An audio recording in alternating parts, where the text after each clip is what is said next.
هنرمند پاپ دیوید باوی مها یک ده تمن 69 سالی دا جیان خوش دست دا. او هاد به بیر آنین ده سرانسری جیهانه و هر وصال سر اسمانان. استرونات کندی کریس هاتفیلد سترانا دیوید باوی گود دم اول اسمانا بو. انتونین سکالیا سروک دادگاه بلندی امریکا مها دو جیان خوش دست دا. سکالیا دبن ریوبری رانالد ریگن دا سال 1986 بو سروک دادگاه بلند. هر وسا سکرتیر گشتی بره بو نتوین یک بویی بطرس غالی مها دو جیان خوش دست دا. او یکمین افریقی و عرب بو که به سکرتیر گشتی بو نتوین یک بویی. خانم یکی یا بره نانسی ریگن مها سه ده تمن 94 سالی دا خاطر خوش جیهان خواست. خانم ریگن وکو هفجین خوا اکتر بو و هر وسا ده کمپین دجی مادین هجبر وکو جس سینو کار دکر.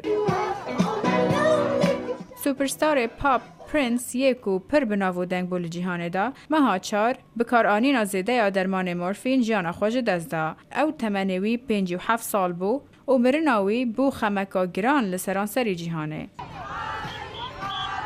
بوکسر ناودار محمد علی مها شش پشتی چند سالن دریجی نخوشی پارکینسونز مر. علی جالگوان مافن سویل بو. وی ناو خوش کسی از کلی کره محمد علی دمی وی بریار دا ببا مسلمان. حکومت امریکا علی کره دزندان دا دمی وی قبول نکر کو شر بکه ده شر امریکا و ویتنام دا. رزگاربوی هالوکاست و هلگری خلاتا نوبل الی ویسل مها هفت ده تمن 87 سالی دا مر. او پروفیسور بو کو نزیکی 6 پرتوکن وی هبون. او هر وسا آلیکار بو ده چکرین آموزخانه هالیکاست لواشنطن.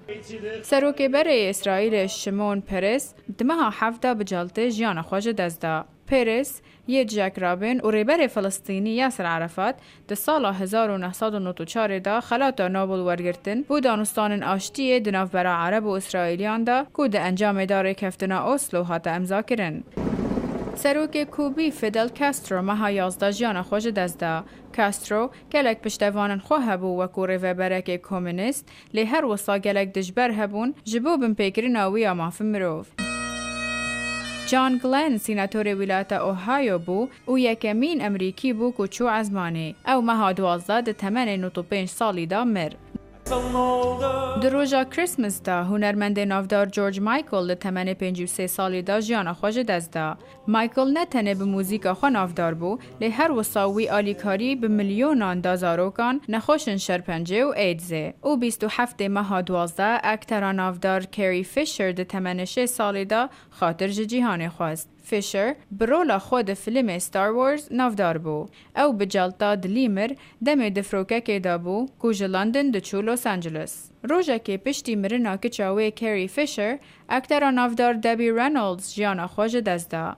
دبی ده تمن 84 سالی دا لنخوشخانه سیدار لولایت کالیفورنیا مر. کروی تاد فیشر گود کو دایکاوی دخواست دگل که چاخوا کری با اونها او دگلویه. راویندوسکی دنگ امریکا.